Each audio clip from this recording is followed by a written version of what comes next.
এবং সকাল 6টা থেকে সন্ধ্যা 7টা পর্যন্ত যে অপরচুনিটি আমি খুঁজি, অপরচুনিটিগুলো পাই, প্রত্যেকটাতে আমি ট্রেড নিতে পারি না। কেন পারি না? I have no screen. মানে হচ্ছে আমার প্রত্যেকটা চার্ট নিয়ে আলাদা আলাদা দেখার মানে মনিটরিং করার মতো স্ক্রিন ছিল না।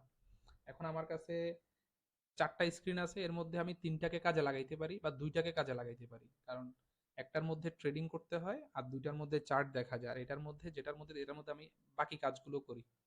আই হ্যাভ মোর স্ক্রিনস, মানে আমার প্ল্যান হচ্ছে আমি মিনিমাম 6টা থেকে 7টা এক্সট্রা স্ক্রিন দিব, যাতে আমি প্রত্যেকটা চার্ট মনিটরিং করতে পারি।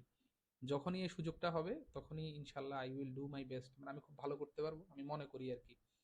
তো ইউরো ইউএসডি উঠতেছে, 1:3 হয়ে যাচ্ছে, মানে আমার প্ল্যান ছিল বড় প্রফিট নেওয়ার, কিন্তু ওই যে আপনাদের সাথে যে কথা বলছি যে আগে আপনাদের ব্যালেন্সে ব্যাকআপ ফান্ড রাখতে হবে, এই ব্যাকআপ ফান্ডের চিন্তা কিন্তু আমি বড় ট্রেড হোল্ড করতে পারতেছি না।